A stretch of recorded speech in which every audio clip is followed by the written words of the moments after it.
Good evening, visitors. Welcome to the Australian War Memorial's last post ceremony. My name is Craig Burrell, and joining us today from the Royal Australian Engineers is Lieutenant Colonel Paul Forer. We welcome the veterans who have served, those that are still serving, and the families that support them.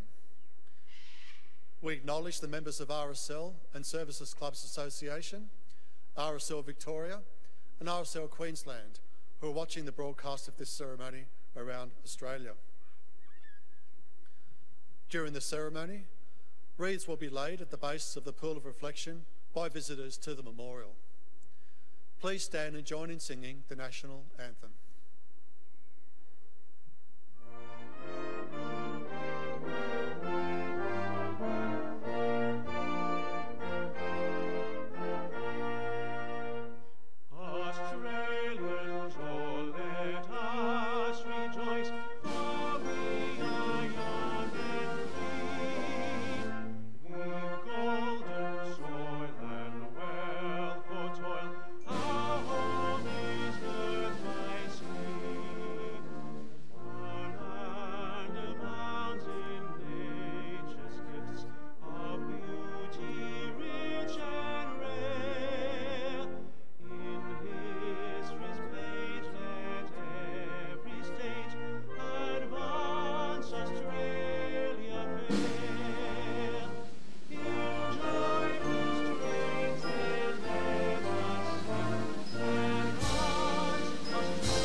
The Australian War Memorial was the vision of Charles Bean, Australia's First World War official historian.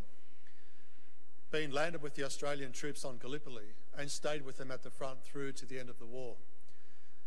The idea of this national memorial and museum came to him at Pozières, France, in the depths of the bloody fighting of 1916.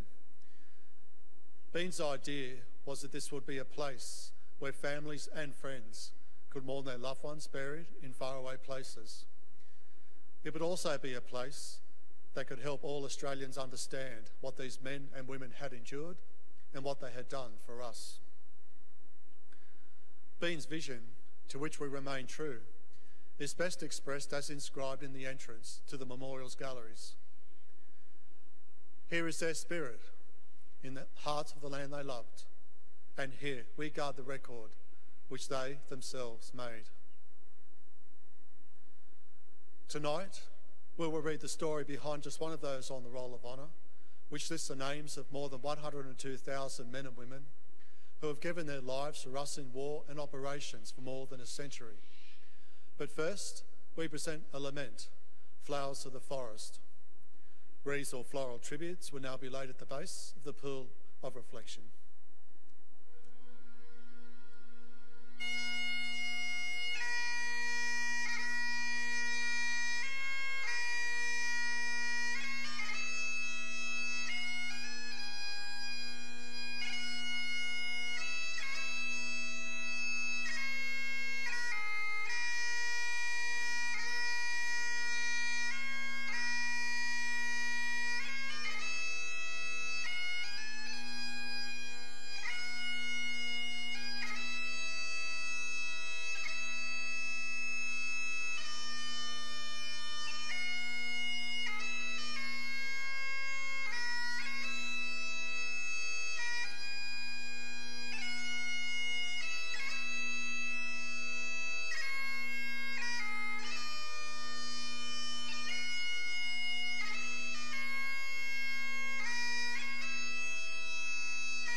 Today, we remember and pay tribute to Private David George Mills.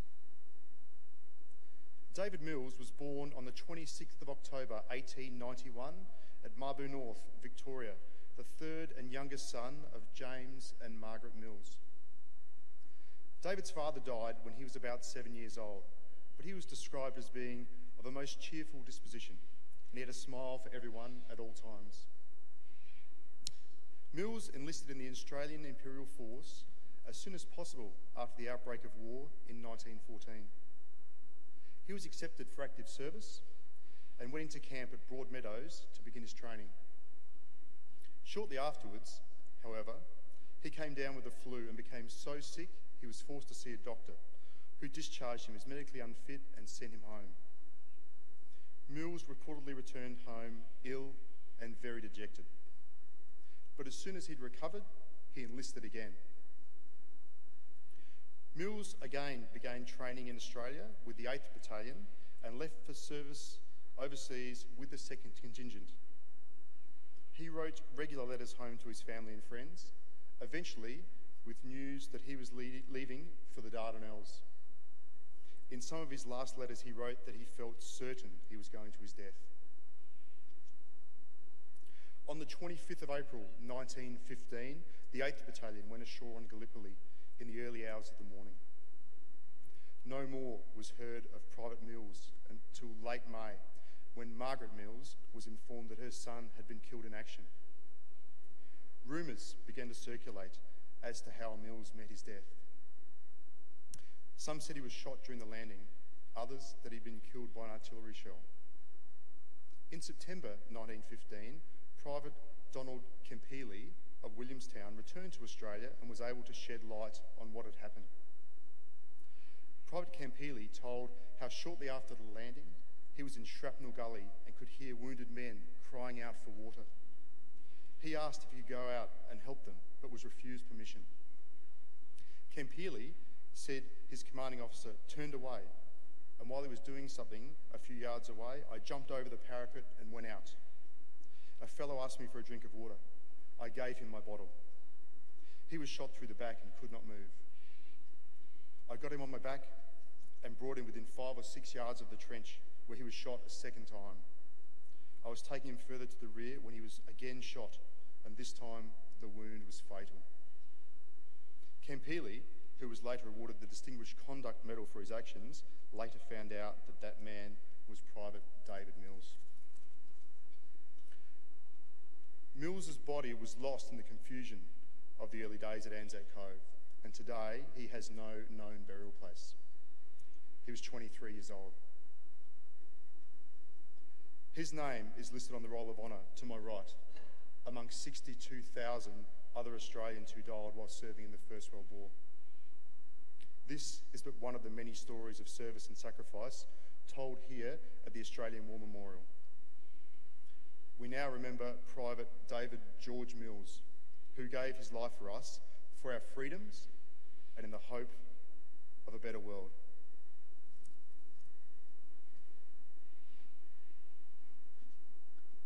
Please stand for the ode and the sounding of the last post.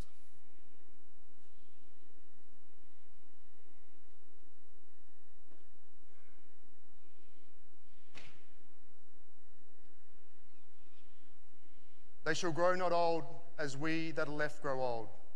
Age shall not weary them, nor the years condemn. At the going down of the sun and in the morning, we will remember them.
lest we forget. Lest we forget.